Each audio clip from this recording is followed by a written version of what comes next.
Mapabata pati na ilang artista humahanga sa Dub Smash Queen na si Maine Mendoza aka Yaya Dub.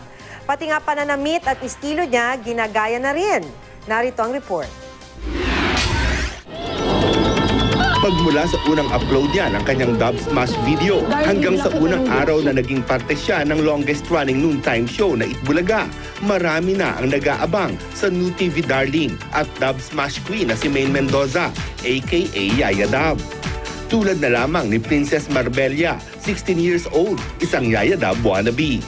Para masuportahan ng kanyang idolo, walang tigil na nag-a-apply sa iba't ibang fan page si Princess para maging parte ng admin nito. And then one time, meron pong nag-ask sa akin kung pwede ako maging admin.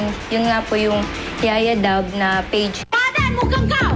At bukod sa pagda-Dub Smash, pati pananamit ni Yaya Dub, gayang-gaya na rin daw ni Princess. Minsan pag may nakita ko na, ay damit ni Yaya Dub, ganun. Mag-aano na po ako, bibili na po ako. Minsan po dala-dala po ni Mama na damit. Nagugulat na lang po.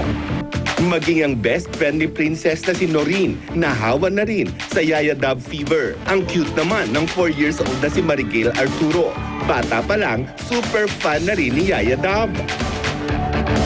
Actually po, ever since, favorite niya si Yaya Dub. Yaya Dub and Alden is inspiration na talaga yung comes to studies, good manners, and then she really adores Yaya Dub. Ilang mga celebrities na rin ang super fanay at tila gumagaya na din kay Yaya Dub. Isa na dyan si Denise Barbacena o si Yaya Bad naman sa standby serya ng Bubble Gang. Ano ba yung mali namin ng isa't isa? Oo nga naman. Parang kambal na nga talaga ni Maine si Marimar at Miss World 2013 Megan Yang sa larawang ito. Kita nyo naman, pati apron, gayang-gaya ni Megan. Lars Santiago, GMA News.